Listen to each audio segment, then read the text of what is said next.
Hi everyone, welcome back. It's episode 11 of Grow Yourself Up, and today we're going to continue talking about nurturing our adult love relationships in early parenthood. This is obviously an extremely challenging and complex task, and this is not couples therapy, but I'm hoping to give you some tools and some ways of thinking and suggestions so that you can take this forward into your life and bring perhaps a bit more ease into your partnership. So I'm going to start off with some quite granular things around how you are in each other's presence and how you acknowledge and greet each other.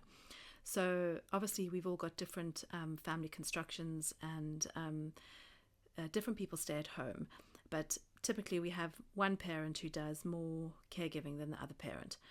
So how does it work when the person who does work outside the home comes home to the parent who is doing work inside the home? So probably the more tending to the house and looking after the children. How does that process work? Because often we see a dynamic where the person who's looking after the children is so overwrought by the end of the day, and the partner comes home and that kind of cliche of the mom throwing the baby at the dad and kind of saying she's all yours is a cliche, because that is often what happens. I know that in my household, so I do more of the caregiving. My husband works full-time outside of the house, and often, especially by Friday night, I would be feeling absolutely full of rage by the time he came home, and kind of like really exhausted. My nerves would feel like they've been shredded. And I noticed sometimes what I was doing in earlier parenthood was kind of having like an explosion all over him as soon as he came home. So like my volcano came up basically. And that was extremely difficult for our relationship because it's a huge onslaught to him. So he's commuted, he's come home he first goes on the tube and then he goes on the train, so he goes on the underground, and then on the train it's often really hot. He's had a long day at work as well, and he is excited actually to come home and see me and his two daughters, and then so to be met by me sort of grumpy and in a bad mood didn't really help in terms of our own connection. Often also, it can feel like it's a competition on a daily basis about who's had it harder. Did I have a worse day because I had to deal with vomiting twins, or did he have a worse day because he had lots of client meetings? And the thing is it's subjective anyway, so there's no point in going down that comparison route. It's not a race to the bottom, where there is space enough for all of our feelings. So often when we've grown up in a dysfunctional family, it feels like we need to compete for attention. We need to be good to get attention. We need to get things perfect to get any love or attention or validation. And we're trying to shift all of that and kind of have space for both of our experiences. So I really want to suggest you notice how that transition home for the parent who's working more outside the home is, and to try and allow space to honor both of those experiences, because you can each have had a hard day. It's not a competition about who's had the harder, and you can each have space to acknowledge that for the other. So what I notice now is that I really give space to hear how my husband's day was. Sometimes I'm not able to kind of contain my annoyance, or it might all come out if things have been really tricky, but I've really been much more mindful about how we greet each other. I find physical contact really important. So I always will stand up, hug him, give him a kiss, and that's the way we greet each other. I don't know, every one of you will be different, but I suggest really acknowledging the other person. If you're, to come to the front door, or to at least look in their eyes if they come into the room, if you're maybe on the floor with your baby or with your multiple children, because often people can feel ignored when they're not greeted. And so even though the person who's been at home may be having a really tricky time, it's important to actually we want to do this thing called mentalizing in this case. So you can discuss it with your partner actually, but mentalizing is when we learn to understand that everyone else has a different kind of mental construct going on and views the world through a different set of eyes. We all have different models and expectations of how the world will run. So mentalizing is essentially putting yourself in the other person's shoes and imagining how they might feel. And that can be really useful. I have found that a really useful tool within my own relationship. And I think it can be helpful in a partnership, because remember, this is not a person that you're trying to compete with or prove that you're better than. This is someone who you presumably want to remain in relationship with. And so trying to understand them better and wonder how an experience might be for them is contributing to building intimacy actually, and then acknowledging that. So I have found it really helpful to acknowledge what it must be like for my husband to come home if everyone is having a meltdown. And I have really kind of taught him, I guess, to understand what's going on from my point of view, because I often have much more dramatic reactions than he does. So sometimes he doesn't understand what's going on for me. And I've kind of explained to him that it's not necessarily that he actually understands exactly what's happened for me, but that rather that he just supports me in that. And I think that can be a really valid and important way of supporting each other, because often if we don't understand why someone has been triggered, or if we don't think it's valid, or if we don't think what's happened in the situation is valid, we can get into criticizing or kind of undermining their reaction. And I want to suggest that in the dynamic of our couple relationship, that we don't undermine or gaslight our partner's lived experience, because we are each all coming to parenting with our own set of wounds and trauma from childhood, and they will be different. So you will therefore experience the challenges from parenting differently. Okay, so just a quick recap. Let's I think that the honoring each other on a basic level, so starting with kind of greeting each other kindly and actually acknowledging when you see each other again, is really useful. Mentalizing about what might be going on for the other person, and then allowing them their experience. So if you or they share that you've had a challenging time, not to actually undermine what the other person says, but rather to see how you can problem solve together, and how you can support your partner and they can support you. Our web of support, I've talked about our web of support before, and I think that's really, really fundamental in early parenthood, indeed throughout life actually. But often we may be quite isolated if we're operating in a family grouping or a nuclear family. We may tend to try and get everything from our partner. So this is kind of something about modern life, where the relative importance of our partner has grown probably over the last 50 years, maybe longer. So it feels like our partner needs to be our everything, and that actually puts way too much pressure on a long-term love relationship or a short-term love relationship, because they cannot offer us everything. We need our own web of support, and indeed trying to get everything from one person is too much pressure, and it doesn't contribute to a sense of desire often. So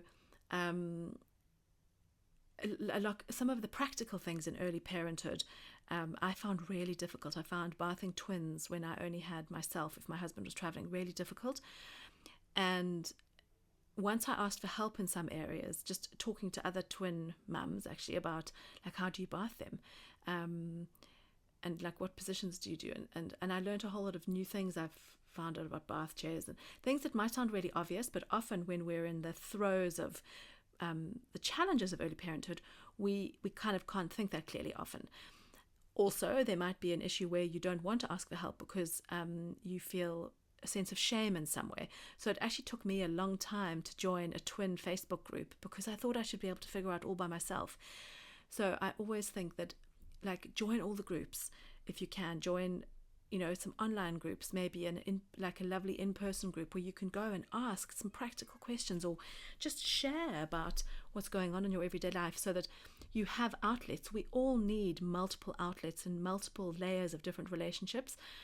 And if you live far away from where your family are, or if you live far away from where you grew up, there are levels of support that would have just been removed from you. So really notice that, and notice how you can try and get what you need from other sources, because you cannot be each other's full web of support.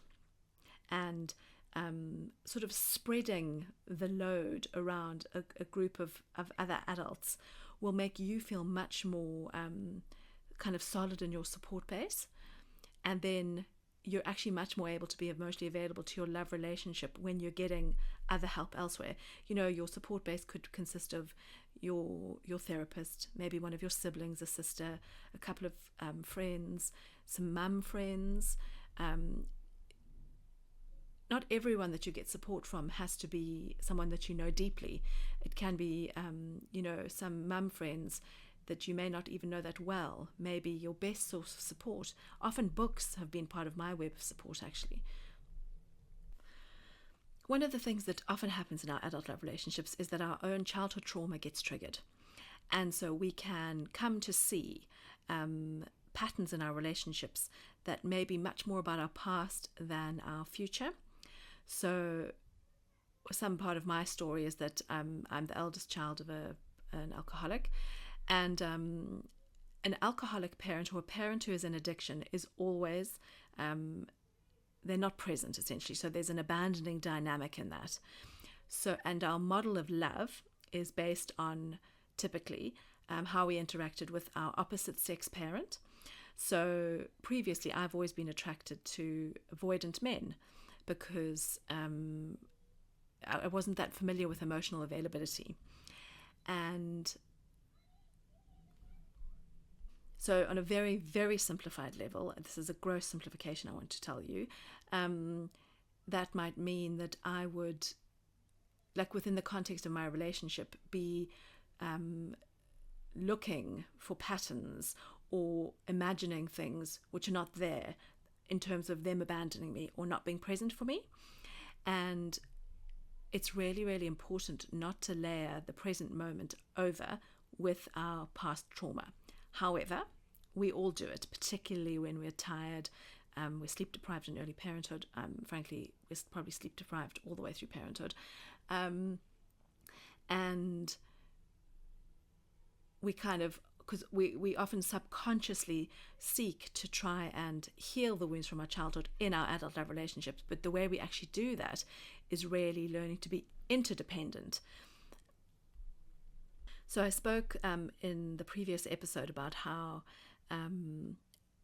often there's one partner who is more contact seeking or who likes to talk more. And typically in a relationship, there is always one partner who is more contact seeking than the other. So in my relationship, I think that I'm probably more contact seeking, and I like to talk more and initiate kind of contact. And sometimes my husband is not available for that. So I could go on a big, big story in my head about what that means, layer on a whole lot of like stories about, oh, he's doing this, he's doing that, he doesn't love me, like put up a whole lot of drama because maybe he's tired and he might be feeling a bit shut down and he just needs to recuperate by himself for a minute. And that's deeply unhelpful, because when we have that feeling of, so it's essentially our implicit memories get triggered around something, we can then bring a whole lot of explosive drama into our adult love relationships because of stuff that happened in our childhood. So I want to suggest a very simple feedback loop to you where you can check out what is actually going on. So, part of being in an adult relationship and building intimacy between you and your partner is actually being real and sharing some of the stuff that bothers you in a kind of a moderate way. And so it's helpful to do a reality check and to ask them about their behavior. And this feedback loop, I think, will help in that, because it's a way of taking responsibility for what you are making up about their behavior. So the feedback loop is, when you do that, or when you say that, what I make up about it is. So I'll say that again. So when you do that, or when you say that, what I make up about it is. Now that's really helpful because you can say, so I could say to my husband, for example, when you say, no, you don't want to talk about this now, what I make up about it is that you don't love me anymore. I mean, that's an extra dramatic example, but or it makes me feel rejected. You can explain how you feel and take ownership for things so that they can understand more about you and how you run. Not that they necessarily need to fix it or change anything, but it's about building intimacy and mutual understanding so that you can see and hear each other as you are now. And I always think that reality checking is really useful because you own your own stuff and you show them a bit of yourself. So in this example about if I'm reaching out to do talking and he doesn't want to, instead of screaming at someone and saying, you did this and you make me feel so rejected, or when you do that, I find that so humiliating, or however it makes you feel. You're so selfish. I really want to talk about this now. I need this. Anything like that is going to lead to an escalation in conflict and certainly a breakdown in connection. Whereas if you can frame it in a way where you take ownership for your process, because adults are entirely allowed to say, I'm sorry, I can't speak about this now. But when we have wounding around that, we, of course, maybe will run away with it. So owning this and then still checking out what's going on in the reality is a really it's part of building adult intimacy and relationships and taking responsibility for ourselves, because it is not my husband's job to take responsibility for soothing my wounded child. I hope that makes sense. Because generally in our relationships, we want to be interacting adult to adult. Yes, sometimes we all do parent each other because we move out of our adult positions and our partners will extend us care. But ideally, we want to be reacting adult to adult and owning what our past and what our stories are, and not bringing those constantly into the present moment. So just try that as a technique to really notice the next time you feel really upset or triggered, or you really need something from them and they're not able to give it.